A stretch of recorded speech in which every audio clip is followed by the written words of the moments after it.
जैसा कि आप सबों को पता है कि आज शनिवार है। प्रत्येक शनिवार को हम लोग सुरक्षित शनिवार का कार्यक्रम करते हैं। मुख्यमंत्री विद्यालय सुरक्षा कार्यक्रम के तहत आज सुरक्षित शनिवार का विषय है निमोनिया एवं सर्दी जुकाम, आंख एवं त्वचा का संक्रमण, चेचक से खतरे तथा इसके बचाव के संदर्भ में जानकारी। तो अभी जाड़े का मौसम है। जाड़े के मौसम में निमोनिया बहुत ज्यादा हो जाता है, खासकर बच्चों में। वैसे तो मानसून अपने साथ कई तरह की गंभीर बीमारियां लाती है, खासकर इस जाड़े के मौसम में निमोनिया प्रमुख है। वैसे तो यह बीमारी किसी भी आयु वर्ग के लोगों को अपने चपेट में ले सकती है, लेकिन इस रोग से बच्चे ज्यादा प्रभावित होते हैं। हाल ही में WHO द्वारा किए गए रिसर्च से पता चला है कि भारत में हर घंटे निमोनिया से 45 बच्चों की मौत हो जाती है।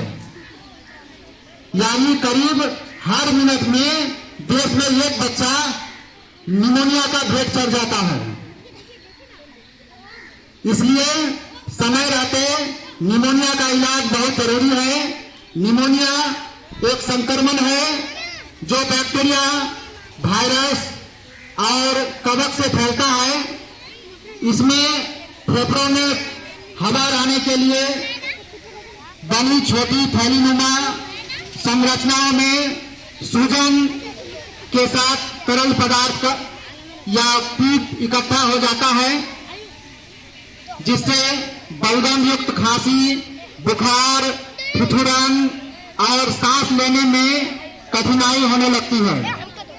यह बीमारी अक्सर सर्दी जुकाम होने के बाद शुरू होती है। बड़े लोगों की तुलना में बच्चों में यह समस्या ज्यादा पाई जाती है, क्योंकि उनकी रोग प्रतिरोधक क्षमता युवाओं की तुलना में कम होती है। स्वस्थ व्यक्तियों में निमोनिया साधारण बीमारी की तरह होता है और 2 से 3 सप्ताह में ठीक हो जाता है, जबकि वृद्ध व्यक्तियों और अन्य रोगों से ग्रस्त लोगों में रोगी ठीक होने में 6 से 8 सप्ताह या अधिक लग सकते हैं। अब हम लोग जानेंगे कि निमोनिया के क्या लक्षण होते हैं। तो निमोनिया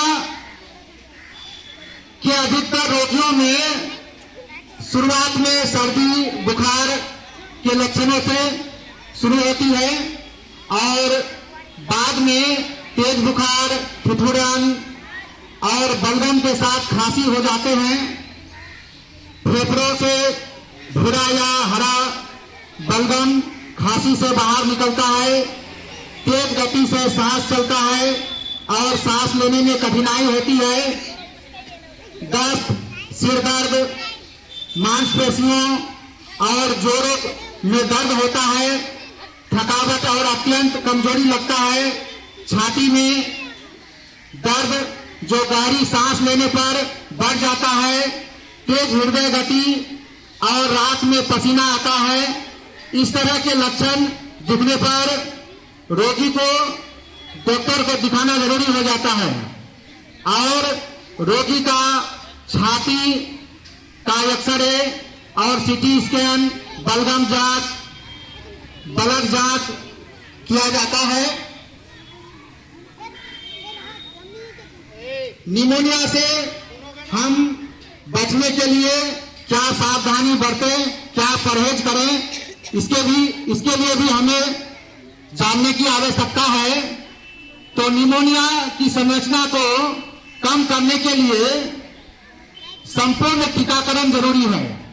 जैसे बच्चों को जो टीका लगाया जाता है, जैसे न्यूमोकोकल, डिप्थीरिया, काली खांसी और अन्य जरूरी टीके जो लगाए जाते हैं वे सभी टीके लगवाना जरूरी है।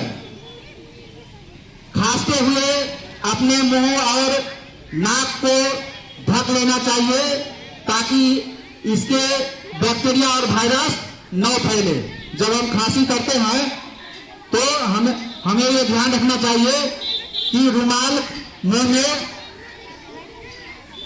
मुंह के आगे नाक के आगे रखकर ही खांसे ताकि उसका जो वायरस या बैक्टीरिया है वह हवा में नहीं फैले, उससे किसी दूसरे व्यक्ति को नहीं हो। शुद्ध छना हुआ पानी ही पीना चाहिए।